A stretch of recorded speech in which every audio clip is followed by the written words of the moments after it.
Welcome to the Deep Dive. If you're joining us today, you are probably the kind of person who really loves that sudden aha moment. Oh, yeah. The best feeling. Right. You know the feeling. It's when a complex, seemingly chaotic global event just sort of snaps into sharp focus, and you finally understand the hidden mechanics driving the Yeah. headlines. So today, we are targeting exactly that feeling by challenging a really deeply held well and almost universally accepted assumption in our modern culture. And that is the idea that building a massive, technologically advanced defensive shield is absolutely the best way to deter an enemy from attacking you. Yeah, it's an incredibly pervasive idea. We grew up thinking that if you just build an impenetrable wall, the person throwing rocks will eventually just get frustrated and give up and go home. Right. But as we're going to explore today, human psychology and by extension international strategy, it rarely operates that neatly. Yeah, it really doesn't. And that brings us to our sole source for today's mission, which is going to completely flip how you think about this entire concept. We're looking at a brilliantly analytical essay titled When Defense Invites Attack: The Deterrence Paradox in Modern Strategy. Great title. It is. It's written by Lev Neymotin, and it comes from his channel Uncompressed Thinking. Which is excellent, by the way. Oh, absolutely. If you aren't familiar with Uncompressed Thinking, it's this fantastic channel that explores strategy, technology, science, and geopolitical ideas through these highly original, really thought-provoking analytical essays. Yeah, and the core mission of our deep dive today is to explore Neymotin's deliberately provocative central question, which is, do defensive systems truly deter aggression, or do they, under certain circumstances, secretly invite it? Right. But to get there, we first need to establish that deterrence is fundamentally a psychological phenomenon. It is not a mechanical one. Okay, let's unpack this. So we aren't talking about the physics of intercepting a projectile. We are talking about the mind of the person deciding whether to launch it in the first place. Because I have to admit, the modern appeal of defensive systems is incredibly strong for a reason. I mean, Neymotin points out that building shields feels morally elevated. It does. It promises safety without ferocity, right? Yeah. It allows a nation to feel robust and secure while remaining entirely reactive. You don't have to be the bad guy. You don't have to be the aggressor. You just have to be protected. And for the average citizen, that sounds like the ultimate win. It feels like a victory because we are conditioned to look at the wrong metric. We conflate surviving with deterring. Oh, yeah. What's fascinating about Neymotin's analysis is the hard line he draws between defense and deterrence. They might overlap in certain scenarios, but they're not the same thing at all. A shield is undeniably valuable. It reduces damage, it saves lives, it gives leaders operational breathing room during a crisis. But strategically speaking, it is vastly incomplete because a shield, no matter how technologically advanced, leaves the adversary fully willing to attack you again tomorrow. Man, that is a tough pill to swallow. But wait, if I have a state-of-the-art system, like, let's say, an incredibly advanced missile defense grid that knocks everything out of the sky, doesn't that inherently crush the motivation of the person firing? Like, why would they keep wasting resources? Because deterrence lives entirely in the adversary's mind, and they are doing a completely different calculation than you are. Okay. It's not about your radar screens or your interception algorithms. It comes down to the attacker answering a simple private question in their own head. What will happen to me if I strike? Right. If their answer is simply, well, my attack might get intercepted, then aggression remains completely thinkable. The personal cost of trying is incredibly low. They aren't risking their own survival. They are just risking some hardware. I see. So you're essentially turning their aggression into a risk-free experiment. I love a good real-world analogy, and the essay provides a perfect one to illustrate this dynamic. Let's step out of the war room and into a boxing ring. This is a great comparison. Right. Picture two boxers standing opposite one another. One of them is clearly superior. He's bigger, faster, calmer, more experienced. Now, look at his posture. The superior boxer doesn't hide behind a frantic, tight defensive guard. His arms are down. He's relaxed. And think about what that relaxed posture signals to the other fighter. The weaker boxer looks at those lowered hands and interprets the signal perfectly. He doesn't see vulnerability. He sees absolute dominance. Well, yeah. He realizes the stronger man is essentially broadcasting, I am not preoccupied with defending myself from you because the moment you swing, I will end this. Yeah. The stronger man's true shield isn't his ability to block a punch. His actual shield is his opponent's paralyzing fear of the offensive retaliation that would immediately follow. Which brings up the sheer physics of time. The essay notes that this concept applies to virtually every fast response sport. Think about table tennis, where the ball is moving at absurd speeds. Yes. And the author mentions deep athletic training concepts here, specifically something called isotone-based muscle speed. And I have to admit, my eyes kind of glazed over at that term initially. Yeah, it sounds incredibly technical, but it essentially refers to conditioning your muscles to fire automatically. You are training your body to react without your brain having to consciously process the thought and send the signal. You are trying to eliminate the processing delay. And even if you achieve that, right? Right. Even if you have superhuman, completely automated reflexes that trigger in fractions of a second, the structural, unchangeable fact remains. Defense always answers initiative. Ways. You are still reacting to a paddle swinging or a punch being thrown that has already started moving. That is a crucial law of temporal sequence. The defender is always, by definition, processing and reacting to a reality that the attacker has already set in motion. The person who attacks first shapes the geometry of the engagement. Right. Even if you defend perfectly, even if your isotone-based muscle speed kicks in and you block the strike flawlessly, you are still succeeding entirely under the terms created by your opponent. You are operating in a subordinate position when it comes to time. So when you translate that sports analogy back into statecraft, the implications are wild. Nations spend billions of dollars building these famous, highly visible defensive shields against incoming projectiles. And they celebrate when interception rates hit 90 or 95%. They do. But the author makes the point that the attacking side doesn't just throw their hands up and quit when they see those numbers. They adapt. Oh, absolutely.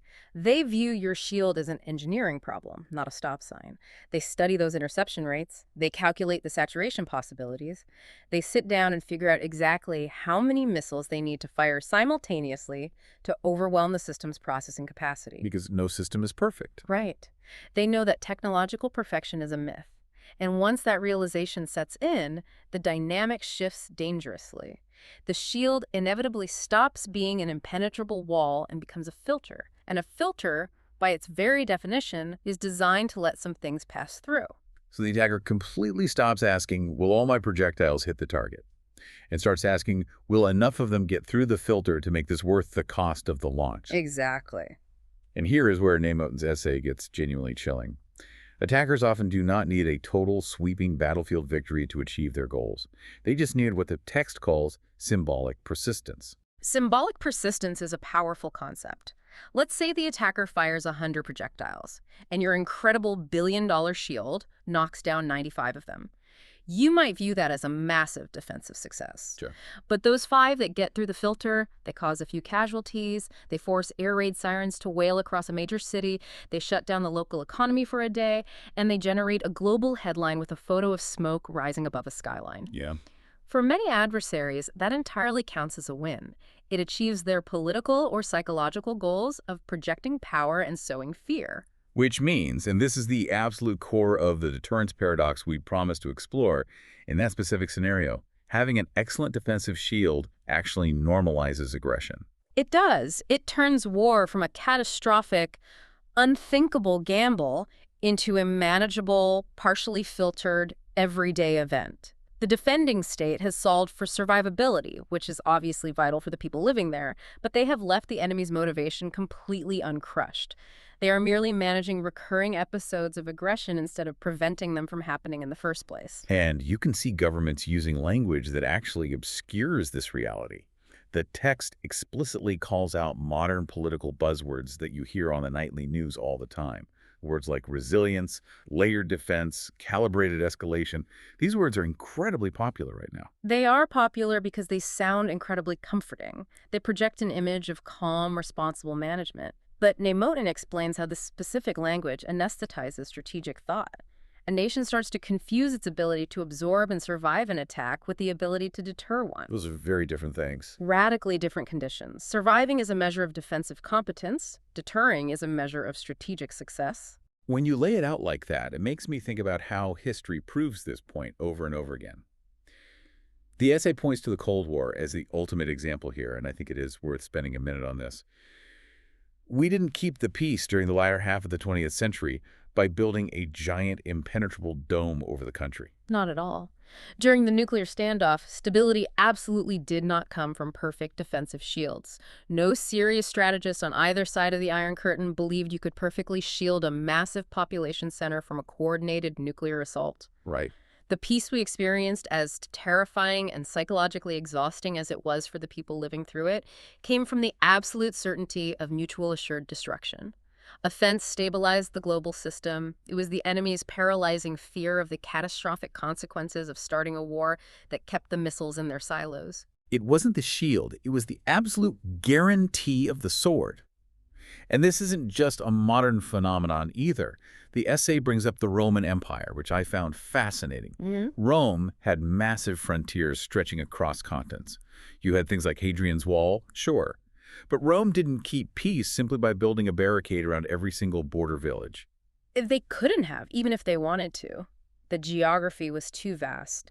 The peace was kept because potential challengers knew, without a shadow of a doubt, that a local rebellion or a border incursion would trigger an overwhelming, devastating, and disproportionate retaliation by the Roman legions. Yeah. Yes, the walls helped slow down an advance, but the deep existential fear of the decisive, offensive response is what actually maintained the frontier. This brings us to a very uncomfortable asymmetry that the author highlights, and I think this is where a lot of listeners might feel a bit of friction, Right. because it goes against our modern sensibilities. In contemporary society, we desperately want to view defensive systems as humane, prudent, and responsible. Conversely, we view offensive systems with severe discomfort because they inherently imply a readiness to inflict pain on others. It is a really bitter pill to swallow for modern society. We desperately want to believe that if we just build a thick enough wall, we can simply ignore the bad actors of the world.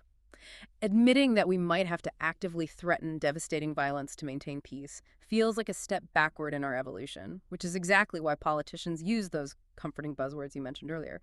We want to be the responsible adults in the room. Right. It feels much cleaner to build a shield than to sharpen a sword.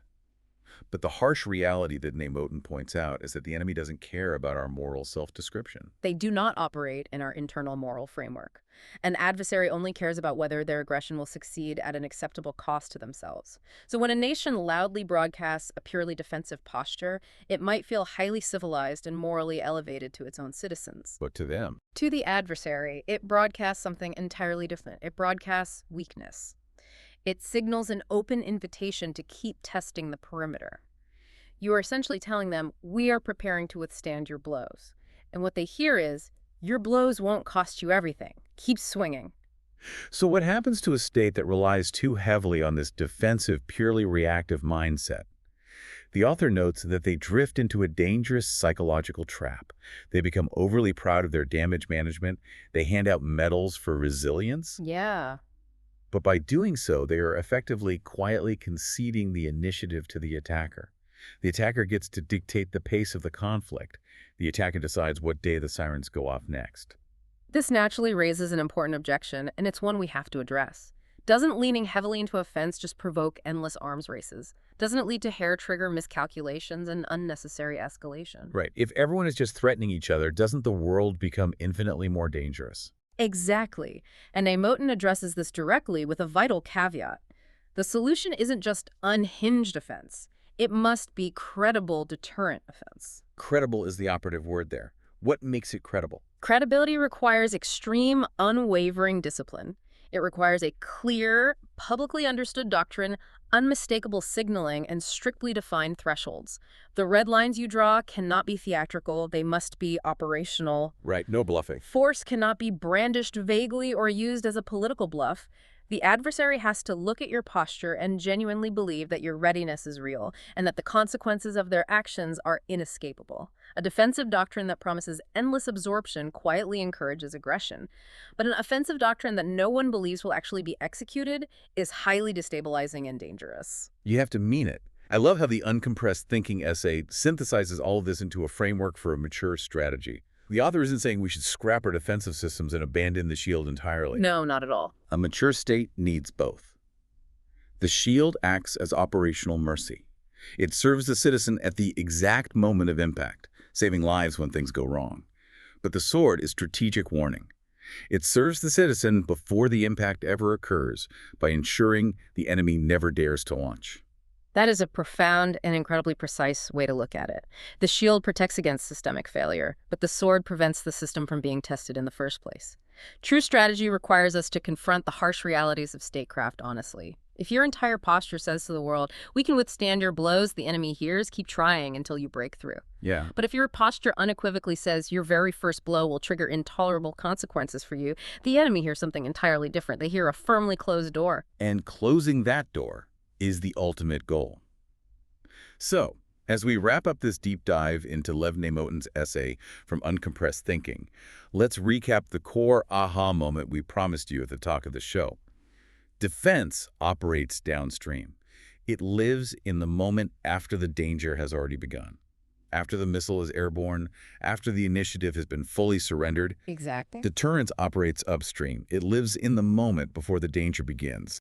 A shield might reduce the bleeding from the wound, but only the credible threat of the sword prevents the blow from being struck. And for you listening, this framework should completely change how you consume global news from now on. The next time you see a nation being heavily praised in the media for its incredible resilience in absorbing repeated, endless attacks, you will be able to look past the flattering headlines. You'll see what's actually happening. You will understand that, strategically speaking, they may have actually lost the initiative entirely. They are managing an ongoing aggression problem. They are not solving a deterrence problem. It really is a massive paradigm shift. And before we go, I want to leave you with a final provocative thought to mull over on your own. We've spent this entire time talking about international military strategy and statecraft. But what if we take Neymotin's logic of initiative and consequence and apply it directly to our everyday lives? Oh, that's interesting. Think about corporate business competition. Think about cybersecurity at your company, or even think about setting personal boundaries in your own relationships. How often are you exhausting yourself, constantly hiding behind a defensive shield, just absorbing the hits, trying to be resilient, managing the damage, when what you really need is the credible strength to make the opponent's first strike completely unthinkable? That's a powerful way to look at it. Sometimes, truly protecting yourself requires making absolutely sure the other side knows exactly what will happen if they cross the line. Thank you so much for joining us on this deep dive. Keep questioning the obvious, keep looking for those aha moments, and we will catch you next time.